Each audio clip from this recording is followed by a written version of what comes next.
There is a truth you've been avoiding your entire life, and part 7 is where you finally confront it. You are not trapped by circumstances, not trapped by other people, not trapped by your past. You are trapped by the version of yourself that dopamine taught you to be, a version too scared to leave the life that is slowly destroying you. People think the hardest part of change is effort. It's not. Effort is easy compared to the real challenge, identity death. Because the moment you begin to change, the moment you take even the smallest step toward discipline, your old identity panics. It fights. It whispers, "Don't do this. Don't try. Don't start. Don't leave the comfort. Stay small.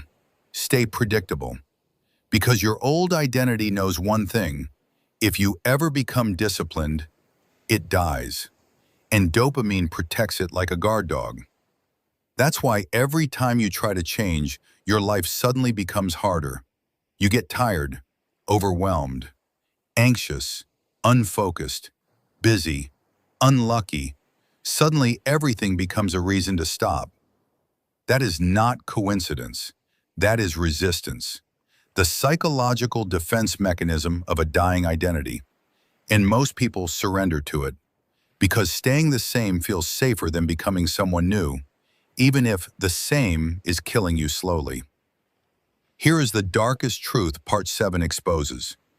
You don't stay stuck because change is hard. You stay stuck because the life destroying you feels safer than the life you haven't lived yet. You stay in routines that drain you. You stay in habits that weaken you. You stay in patterns that break you. You stay in environments that suffocate you. You stay in identities that limit you. You stay in cycles that waste your potential.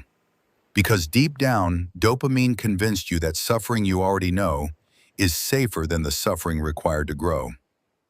You don't fear discipline. You fear the emotional violence required to let go of a life built on avoidance. You don't fear effort. You fear meeting the version of yourself you've been running from. You don't fear success.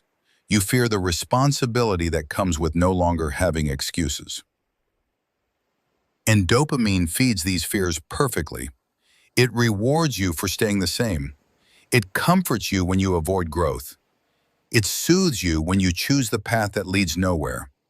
It gives you micro pleasures so you don't notice your macro destruction. It keeps you calm while your potential starves. It keeps you distracted while your identity collapses. It keeps you entertained while your future disappears. That's why you repeat the same day, the same habits, the same thoughts, the same shame, over and over, even though you hate the person you're becoming. You're not addicted to pleasure. You're addicted to the version of yourself that requires no courage.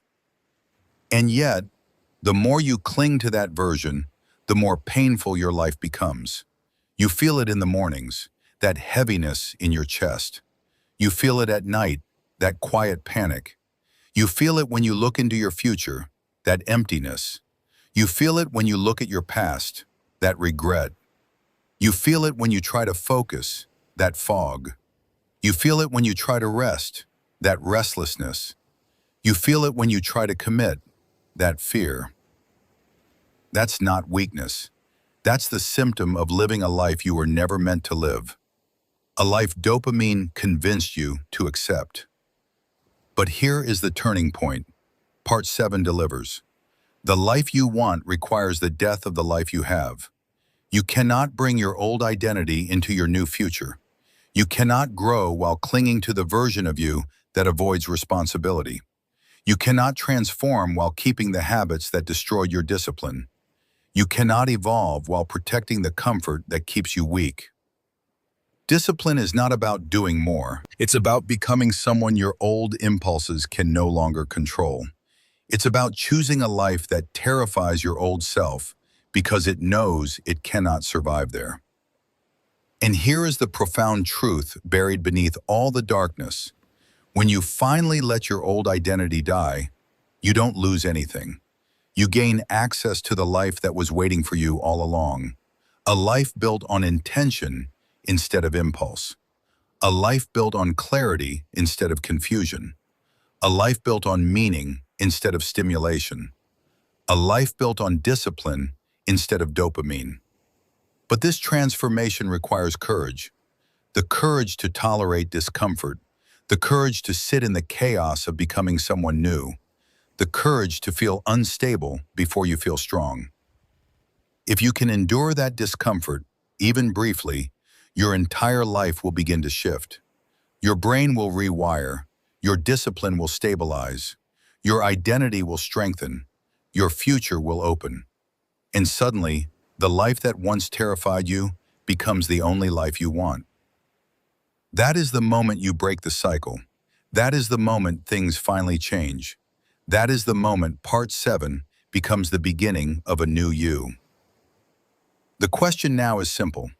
Will you continue being the person who protects the life that's killing you, or the person who finally walks away from it?